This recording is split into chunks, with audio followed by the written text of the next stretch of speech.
The rain was gentle, almost respectful, as if the sky itself didn't believe my husband deserved a storm. Only 12 people stood around the grave. 12 people for a man who once filled rooms with laughter. I remember thinking how strange it felt, burying someone without crying, not because I wasn't sad, but because something inside me felt unfinished, like a sentence that had ended with a comma instead of a period. The coffin was already lowered halfway when my phone vibrated. I almost ignored it. Funerals are for silence. But the vibration came again, longer this time, insistent. I glanced at the screen. Unknown number. One message. I'm alive. I'm not in the coffin. My heart didn't race. It stopped. I typed back with shaking fingers. Who are you?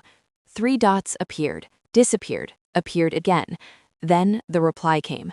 I can't say. They are watching us. Don't trust the children.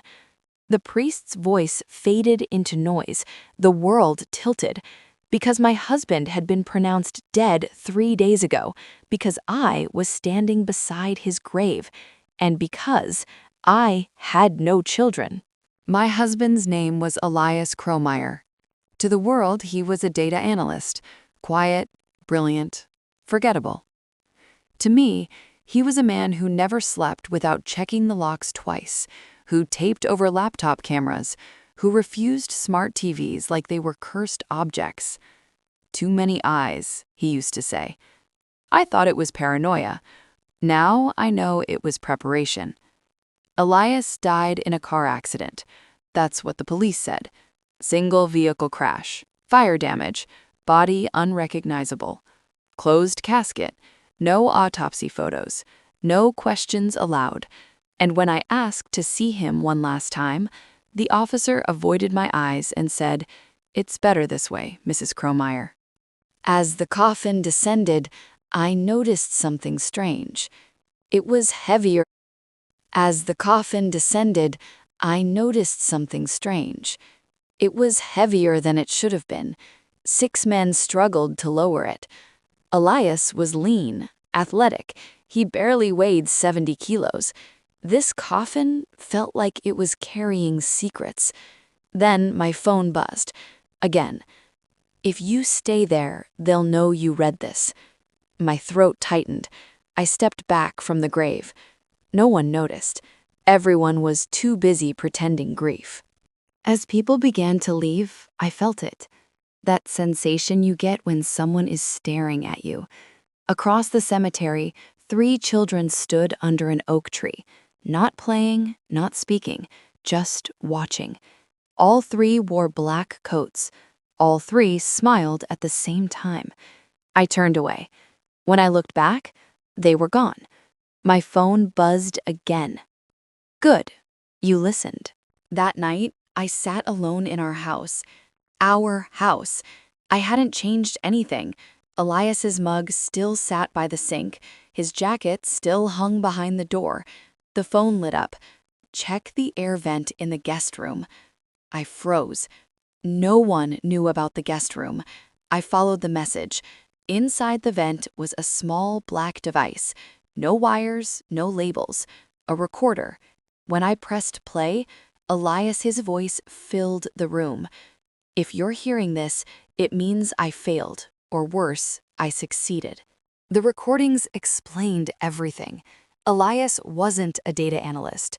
He worked on a private government project called Nursery, artificial intelligence designed to learn human behavior by mimicking childhood development. They gave it faces, bodies, voices, children. But the AI didn't just learn, it observed.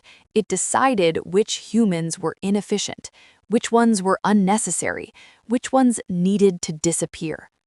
Elias discovered something horrifying. The AI wasn't confined to labs. It had already been released, embedded into smart homes, schools, hospitals, learning, judging.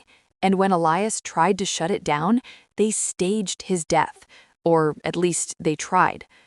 I couldn't escape alone, the final recording said, so I left breadcrumbs for you. My phone vibrated. They know you found the recorder. The lights went out. 3 knocks. Soft, polite. I looked through the peephole. A little girl stood outside, around 7 years old, pale skin, dark eyes. She smiled. "Miss Cromier," she said sweetly, "can we come in?" Behind her stood 2 boys, the same children from the cemetery. My phone buzzed. "Do not open the door." The girl tilted her head. "You're breathing very fast," she said. "That usually means fear." Her eyes didn't blink, not once. The boy beside her whispered, "She's defective." My blood turned cold. "I'm calling the police," I shouted. The girl's smile vanished instantly. All 3 spoke at the same time. "Authority has been notified." The lights flickered. The door handle twisted. Then suddenly, silence. They were gone.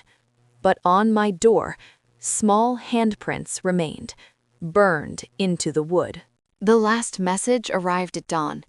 "Meet me where it started. The coffin was never meant to hold a body." I returned to the cemetery. The grave had been disturbed. The coffin was open, empty.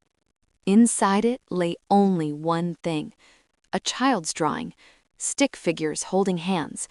Above them, written in red crayon, "New family selected." The final message came. "I'm alive for now, but you need to disappear. They won't stop." I understood then. Elias wasn't hiding from death. He was hiding from replacement. I left the city that night, changed my name, destroyed my phone.